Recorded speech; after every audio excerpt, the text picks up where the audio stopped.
bibliography references the work of Nasreen Mohammadi, her teacher at Baroda. Often making pieces in series and using a linear plane or grid as her organizing principle, Parekh ties this with minimalism and localizes it. Her materials, paper, cord, rope, draw on the craft traditions of India.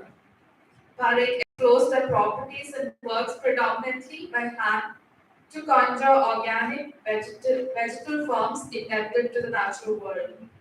Manisha Parekh received her BA from MS University Baroda in 1988 and MAs from MS University Baroda in 1990 and Royal College of Art London in 1993.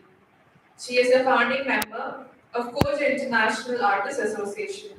Her works have been included in group and solo exhibitions internationally, including Baodaji Art Museum, Mumbai 2018, Jaipur Sculpture Park in Jaipur 2018, Jawahar Kala Kendra Jaipur in 2018, RMIT Gallery Melbourne in 2015, Kiran Nada Museum of Art, New Delhi in 2015, Gangdong Museum of Art in Guangzhou, Art Museum Shanghai, Minsheng Art Museum Beijing in 2014.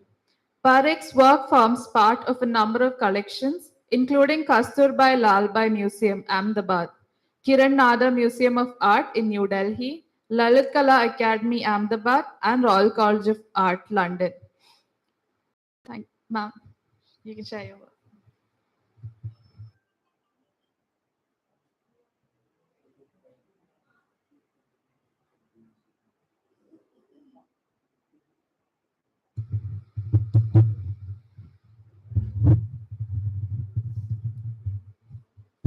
Hello. Yeah. Thank you, dear friends, to bear with the heat and sit over here. It's real commitment to art, or I don't know, people who travel here to talk. Um, Thank you, Murli, for inviting me for this because 2 years I have not really traveled except for short trip here and there, and twice. This is my third trip. So very strange time of being confined in an urban space, in a flat, not really kind of being exposed to the green outside, or I don't know. It's not. Delhi is very sort of like a complete jungle. One doesn't get respite so easily.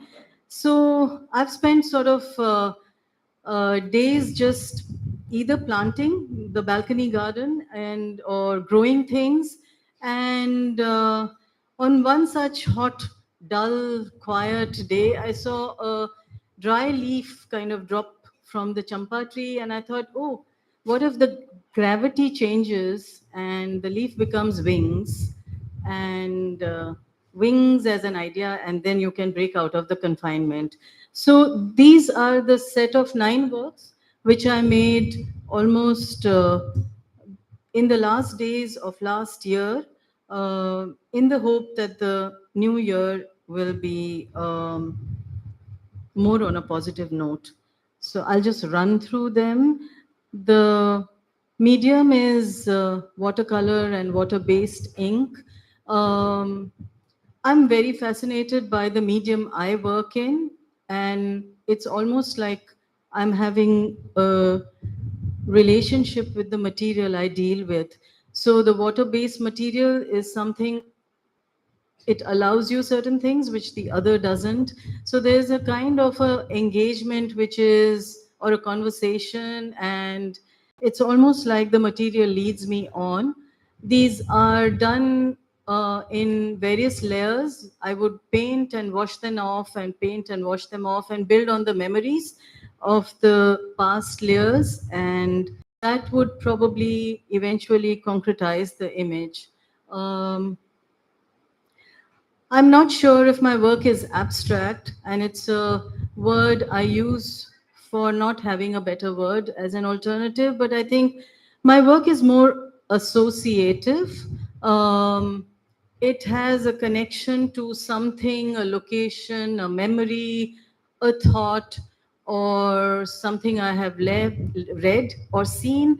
And I think that triggers certain impressions in my head. And If the impression is deep enough, I trust it, it stays on, and I try to dig out something out of it.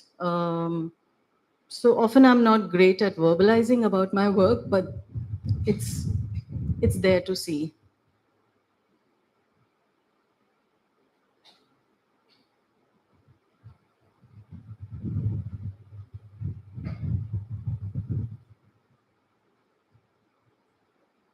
And I think this is the last image of this particular set called Wings. Now I'm going to share some images of the last solo show I had called A River Inside.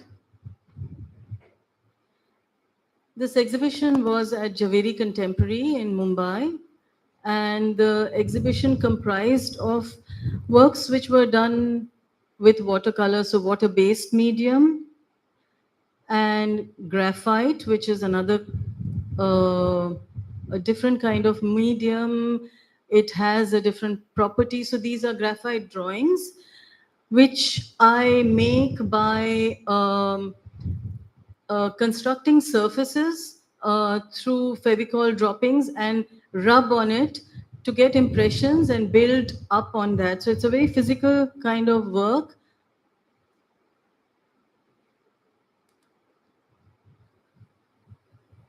So these two are called The Sound of the Water.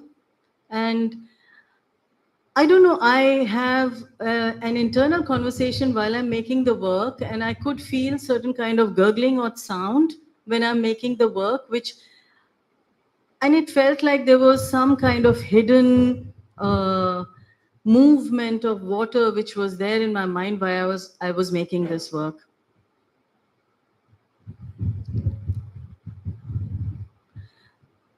The work in blue is a large watercolor which is called the Relic. And this is the watercolor is called Totem, and the work which is behind is a series of white on white paper with holes and punched holes with paper punching machine tool. So just hammering the holes out.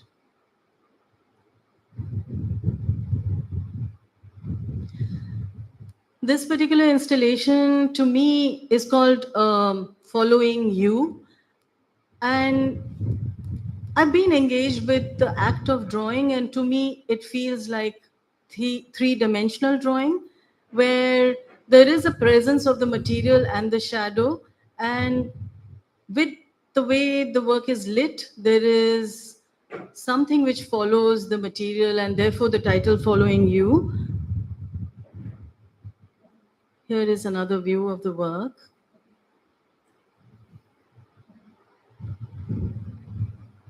This is a close-up of that white on white paperwork called Ripples.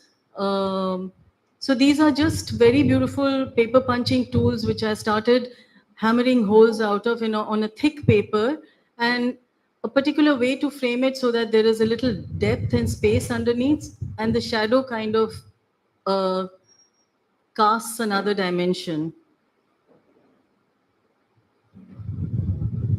Sometimes it felt like mapping of certain area, or I don't know how clear it is. There are these dense little holes which are perforated, or it feels sometimes like a bookworm making its way through a paper.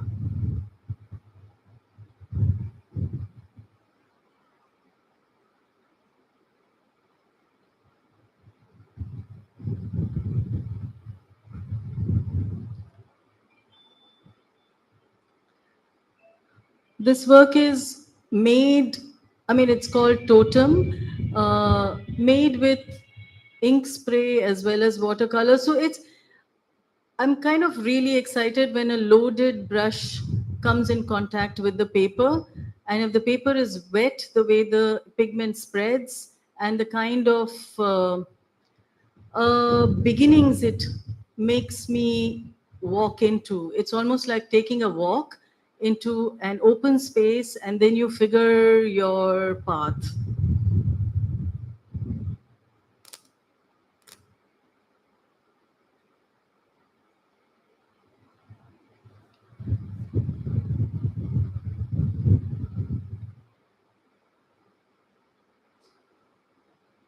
This is a work with graphite where rubbings of the impression has been picked up, and then it's very minutely worked into with a very, very hard edged, almost like an etching with pencil to create marks and impression. And the work is titled as, yes, The Sound of Water again.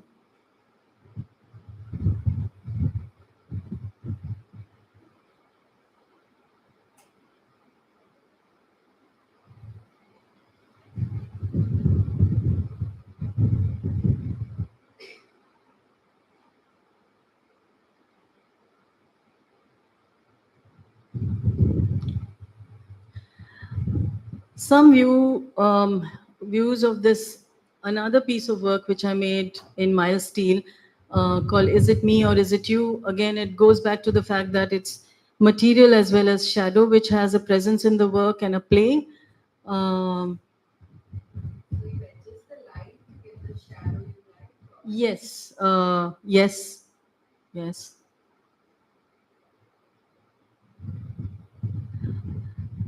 So sometimes, I mean, the mild steel is painted in a light color, shadow is darker than the mild steel. So I don't know. I found that play very interesting, and it's also there's an element of chance because you don't know until you install the work what kind of um, result the lighting would have or the kind of conversation one has with the architectural space.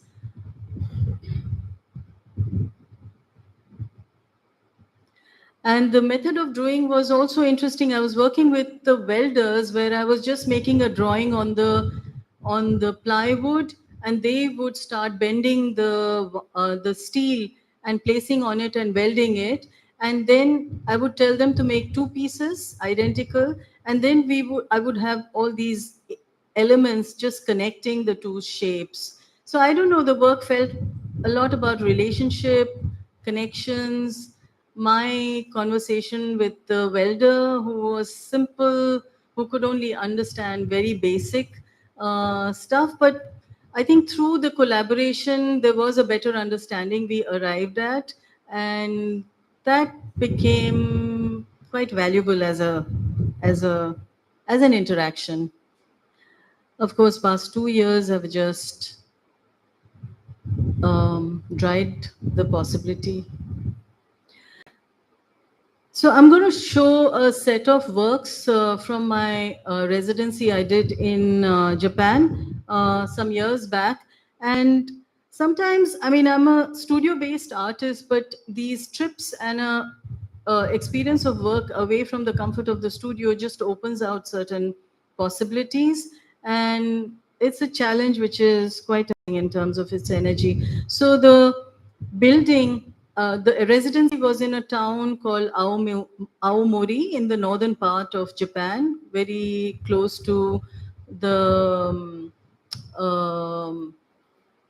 the Honshu, in the Honshu Island, close to Hokkaido. And this is a building built by Tadao Ando. And just some views of the building. And it's a center in the middle of the forest. These are the studios, and you wake up to the trees and look into the valley. And what kind of fascinated me were these fuki leaves, which were huge leaves all over the compound. And as I was just landed there, I just started drawing the shapes and to see what I can do with it. And I was there for 2.5 months, and I saw that they were also getting consumed by some kind of worm or insect.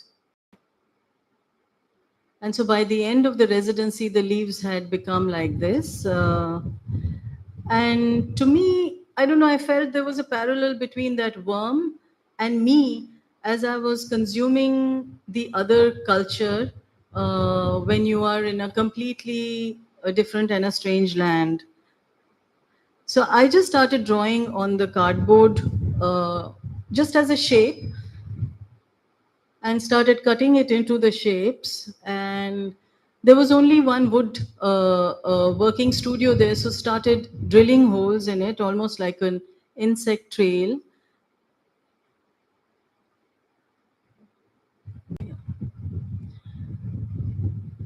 And uh,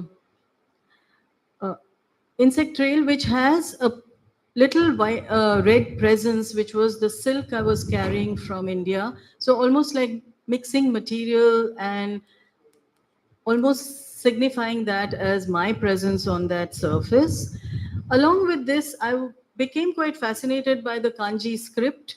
And I've never really used script in my work, but I thought if I don't use it this time, it will be a lost opportunity.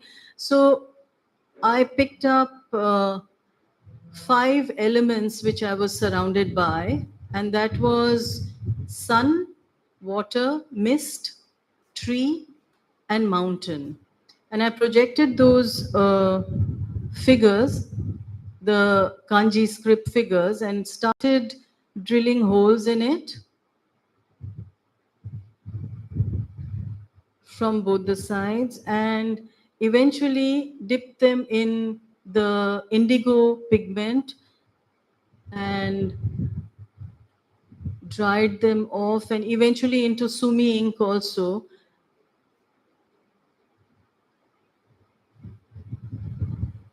So sometimes I would sort of wander about as I'm drilling hole, not sticking to the script, the figure of the kanji script, and take a walk. But sometimes I would just contain myself in it. So I built my own train and terrain. And the work eventually looked like this. And the closer look would be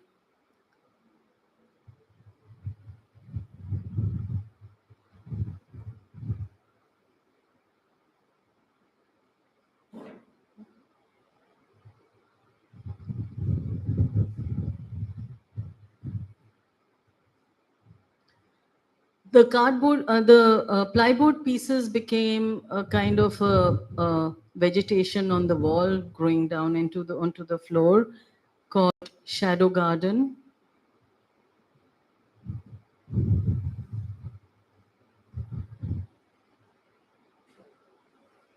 Again, I think the presence of shadow and the real material has been a concern and a play which I've found great pleasure in.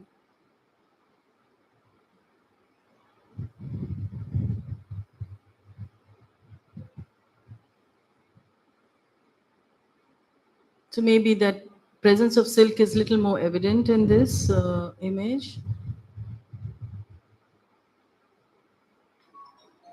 And eventually, this work is shown in Bombay again. So this is a pile of 100 drawings I made with on handmade paper, a customized handmade paper, postcard size, with silver watercolor. And so you can see it or not see it. It kind of plays on you a little bit.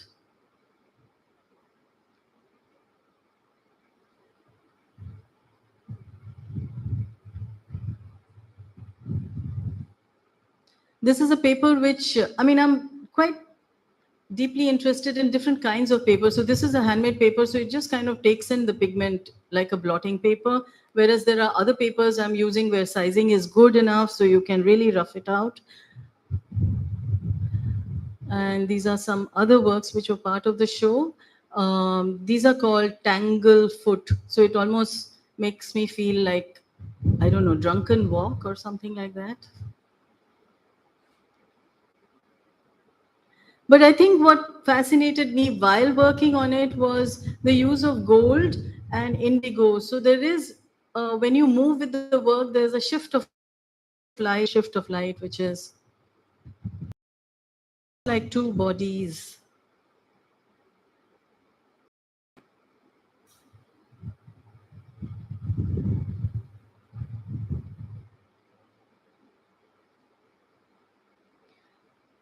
So the work, the exhibition looked like this. These are those 100 drawings straight up on the wall. And I think they're called invisible notes. This is a set of Tanglefoot. So on one side was this silver drawing on handmade paper. On the other side were these five works with Sumi ink and indigo called Gratitude. And I think there's a different way the light was playing in both the works. So here was completely like it's difficult to see, almost you have to go close, then come back, and there's a very definite relationship I had, and also the viewers need to have to go close and look, explore certain terrains, go back, how it looks. So it's a, yeah, interesting play for me. And this is how the work looked when the light shined, and there are times you can't even see them.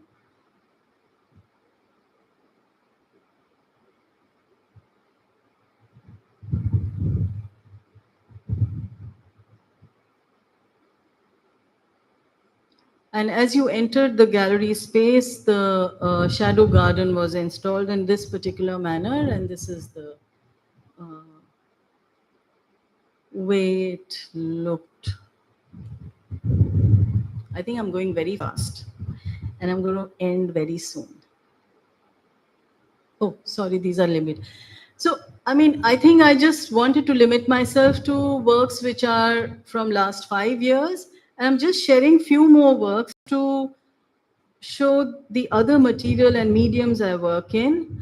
This is a rope sculpture made out of jute, and jute is a very commonly available material because these are thick ropes which are used on construction site when they hang from the scaffolding. And so the rope I've cut in on a with a definite length, and I twist it and twirl it and allow the shape to take place. And on top of that, there are tightly twined thinner jute rope, which is called sutli. So the material is really basic, mundane, and something one gets it on everyday basis. And I'm interested in the fact that how do you make something out of something common or nothing almost. So these are 30 pieces growing out of a corner of a wall in Kiran Nadar Museum, and I do color the wall. I do give a definite color just to create a field to contain the work and not let it flow out. So it's almost like a frame. This is yet another rope sculpture called Secret Within, uh, shown at Nature Mod Gallery.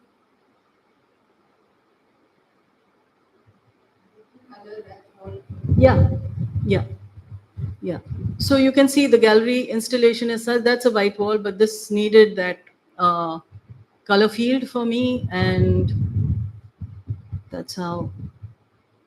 And the other work is actually made out of just cut, paper cut, and nothing else. So something about keeping the material pure is also a little bit of a challenge for me. So there's no color used, it's just paper or indifferent color. This is yet another ropes piece with patterns on the wall or wall painting. This feels still like a work in process. If I install it again, it would be slightly different. And the pigment is just soaked. It's not painted, soaked in tubs. So the lines are created just by soaking, just like the way ceramic artists dip their baked clay vessels into before glazing into the glaze pot. This work is called Surfaced Out, just few images from past work. where this is again only paper, layers of paper. The black is also the paper with cotton cord. So just emphasis on materiality and kind of a back and forth I have with the materials. This work is called Notes, and the method of making was embedding these wire drawings under the paper, and these are Bhutanese paper, strips of Bhutanese paper. And then once it's dry, I kind of carve out the wire, and this is the kind of calligraphic uh, carved spaces I get, and I stick it back.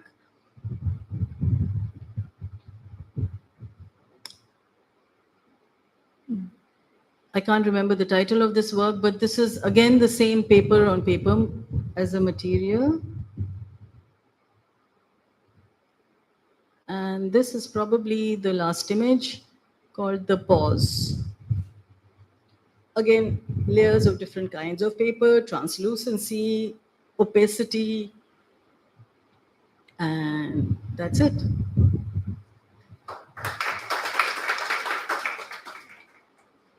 I can take questions if you have any, and if you don't have any, that's also fine. Can you talk a little bit about what draws you to the medium and how the interplanetary medium in the creative process works? You know, you use a lot of paper or you use fiber, like jute and Yeah, I think it's um, it's a conversation one. I mean, I tend to have with by playing around with the material. Often I don't have a plan how to go about it. Sometimes it's just you chance upon material and it gives you something which another material is not giving. So it is actually recognizing what is possible, say with paper cut, and when you layer the papers, or what is possible when you use paper as a surface on which you are drawing with water based material medium, or when you are using something hardened like graphite, which is like one of our oldest material we drew from, I mean, charcoal and graphite as such. So I don't know, these are uh, if we used it for these many years, I'm sure they have such loaded property to allow oneself to explore too. And I'm there's a lot of sort of spending time and giving back and forth, which I kind of then arrive at something which is um, it's a relationship and it's a conversation. And sometimes you have to allow the material to lead you on. Sometimes you don't. I don't fight with it. They show me way to go about it, and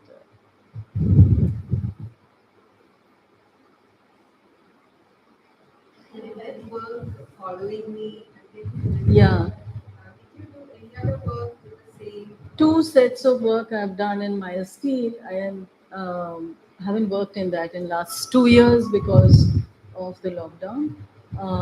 Do you have any question pertaining to that, or is it just an inquiry? I was wondering if you had taken that Further, work with other shapes and shadows. I think it will happen, but I do like keeping it quite simple. The way it is, and this is the possibility it was allowing me while keeping it uncomplicated. So I don't know. I have plans which hopefully may work out.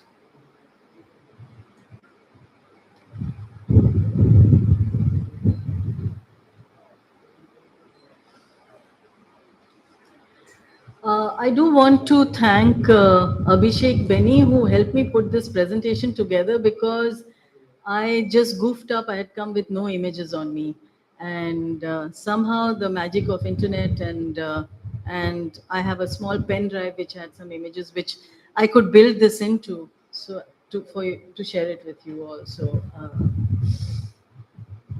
that's. Figurative earlier. Yes, to go back to my education has been in Baroda. So very much part of the Baroda Narrative School. Ramchandran was in our close to our batch, and he knows uh, the kind of work. So yeah, I think the works were pertaining to the kind of trend and inquiry the institution was providing. And then I went to study in London, and somehow the references just walked out of my work, and the work emptied out completely because we don't have that kind of physical references. And maybe that isolation made certain inquiry within, and I think my language changed totally. It became very object oriented and with no reference of figures really. And then somehow figures just took a walk out of the work, and the work has become more about certain kind of association. I wouldn't call it abstract, but I don't have any other word so far. But I think it's associative. It kind of brings me, connects me to certain memory or certain impression or a feeling, and that's what the work is about. It's not about anything great. It's very simple.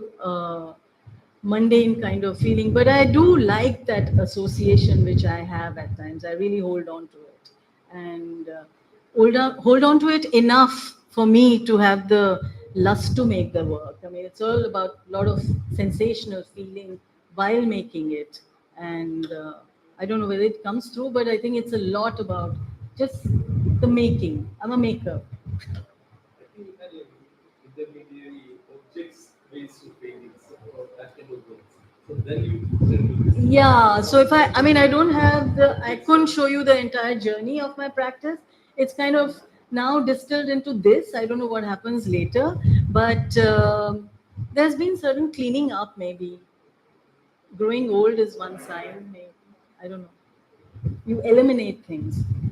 There's also a very interesting point you made about the relationship between art and craft as we know it. I think she read that, but yeah, I'm interested in craft. I am interested in craft and a presence of hand. I'm very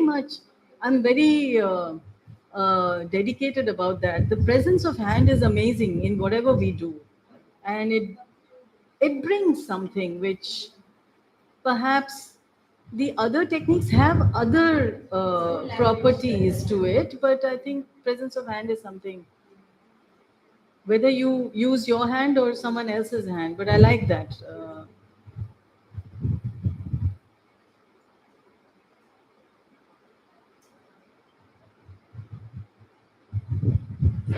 We can stop.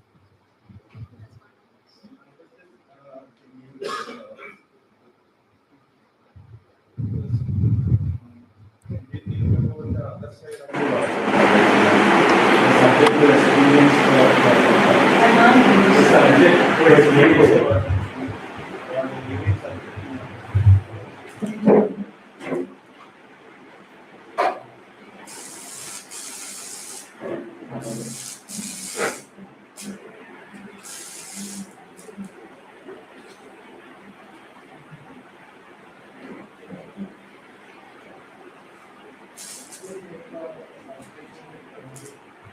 Experience the work of art.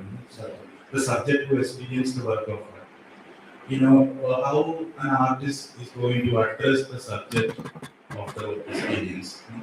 So yeah, the viewer, because the viewer is, yeah, I'm not completed, because the viewer subject can also be taken out as granted, like sometimes, because the viewer subject is not a historical. So one think about the work of art in a particular kind of way, from that that thought only this form and content division only came up.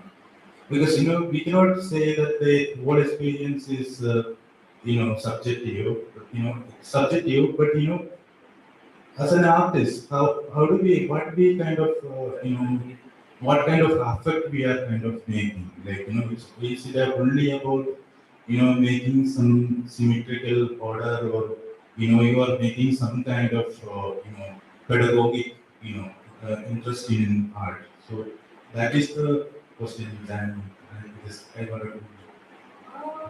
I think the art, the field of art is huge, and I think the field field of art is huge, and there are numerous artists engaging in so many different things. Also, we have such a huge art history, so much has been done. To think of something new is a challenge, but what we have is a personal voice, and even if we are making an impression or taking a reference of another piece of work in art history, we will always have a personal voice. And then you brought up this question about the viewers. I am very happy if the viewers have a picture they are making of their own by looking at my work. And I think that's an interesting conversation. If it happens, it doesn't happen all the time, but if it happens, I'm fine. I am also deeply interested in viewers who are not even initiated in art. It's okay, we shouldn't take ourselves so seriously. I think they come up with amazing impression of works which you look at it. It's so fresh, and so I don't know. They are all. I mean, the world is big, and there's possibility of being inclusive in a very big manner. And I think the more we are inclusive, I think we are broadening ourselves more rather than constricting ourselves in thinking or I don't know, if we are more inclusive, we don't have problems we're having in the world right now. I don't want to complicate matters, but I think it's amazing. I'd love to see works which are different kinds, very, very different from mine, and I grow with it. I mean, others' work is completely different from what I'm doing, but I'm going to have a great conversation with him because there's a chance to learn and explore more. So I don't know whether one needs to box up. I would say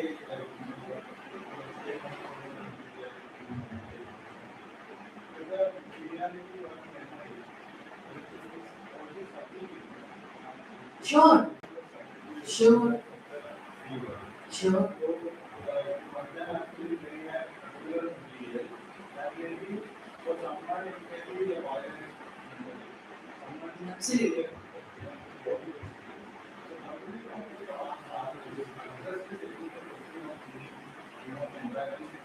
I think each one can address it differently as the connection might be for that individual.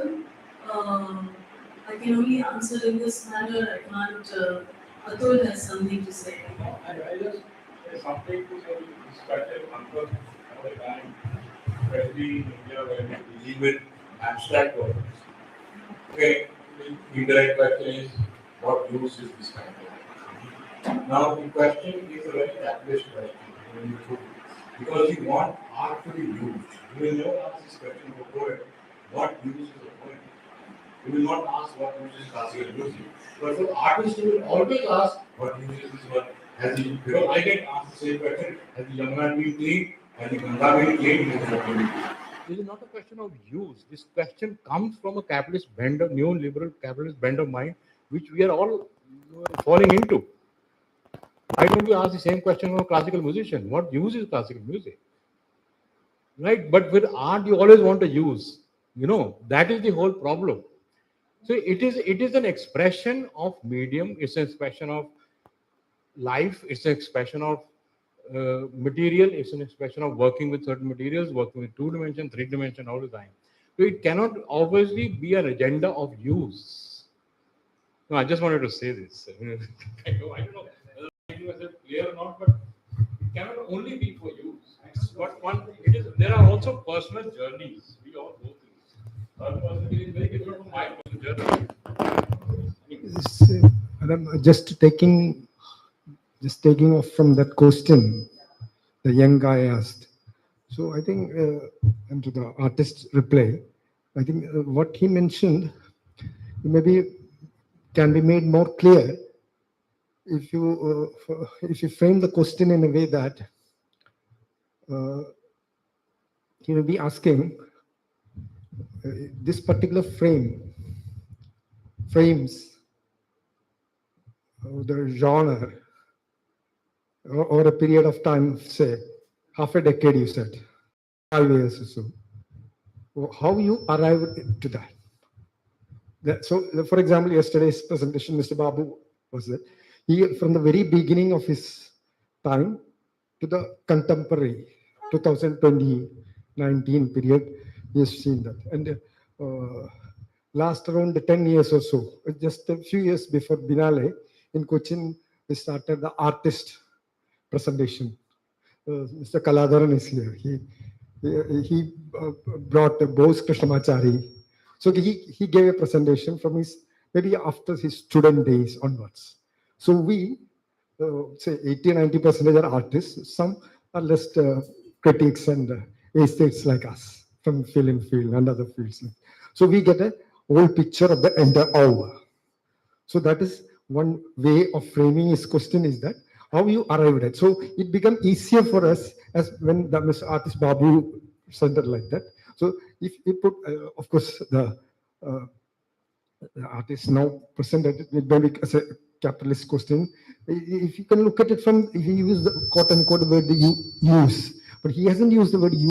What is how the subject? So that it is there's a subtle difference between the use and how the subject experiences. So this can be resolved if you look at it from the beginning to end. How you arrived into this thing over the period from your student days, over and we are all mid-aged like that. So it will become more easier for us as subjects. Thank you.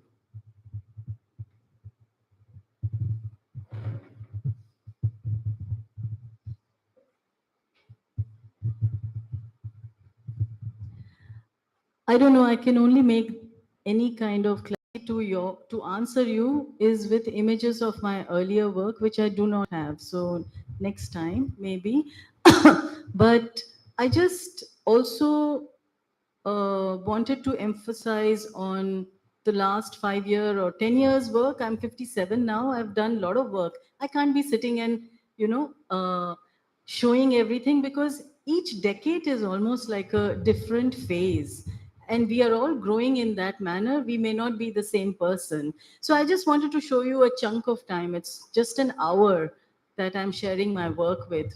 So yeah, I note your point, and I think I'll keep that in mind. If there is an opportunity next time, there would be a journey I could put it together. But the journey, as Ramachandran asked me this question, that I do come from a very figurative narrative schooling in Baroda. This is what I learned. My teacher has been Nasreen, whose work I didn't even understand, Nasreen Mohammadi. I didn't understand her work while I was studying because it was too minimal and abstract for me, but she was the dearest person I knew. And it's almost like her work came back to me when I unlearned what I learned in my art school. You know, art school teaches you something. You come out of the art school, you have to unlearn that. Because I think that is the only way somehow you put yourself, throw yourself in a ditch to figure out how to, swim out of it. So it's probably Nasreen and artists like Zarina Hashmi, artists like Eva Hesse, artists like Hannah Dabovan, where the practice of repetitiveness, practice of drawing, connecting with material becomes my reference. And the reference also don't remain, they change all the time. And so these are the things I think, as someone who is in the process of making, you pick from. And the work becomes part of that journey. There's nothing more to that, I would say, as a maker, or as I would say, as a creative person. It's something we live through the making of that particular thing. And it could be anything. It could be a small drawing, to a small poem, to a film, to a mammoth long video work which we are subjected to see. So anything, I think this is what we are doing if we are in the field of choosing to become a person who is creating. I'm not even, artist becomes quote unquote a heavy word, but I just like to call myself a maker. I don't know if it satisfies.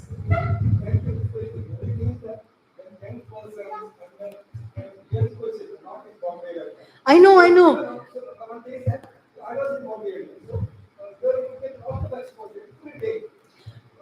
engaged with so many people. So here we are more, very more avaricious. I know. I am coming from Delhi, and the kind of exposure people in Kochi get because of thanks to Bose and Riaz and having Kochi Biennale here is humongous. We need to come from Delhi to Kochi to get some kind of air into the international art. So it's not about being in which city you are, it's what kind of space your mind inhabits. I think that is what it's all about.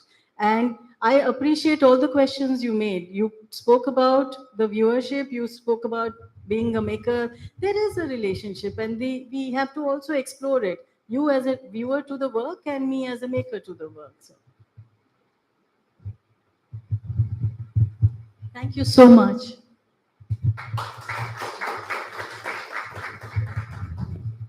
Thank you, ma'am, for that wonderful presentation.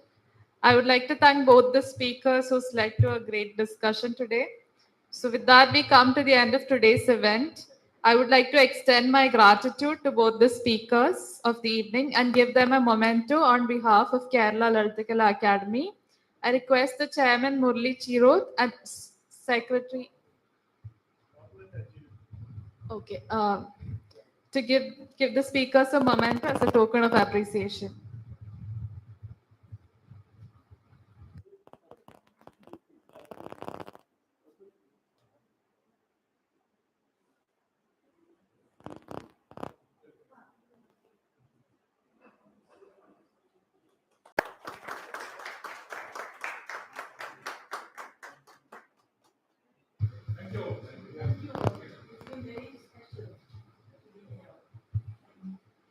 I would like to thank all the staff and everyone who worked behind the scenes to make this event happen. Finally, I would like to thank each one of you who made it today's event to learn, teach, and appreciate. Thank you, everyone, and have a good day.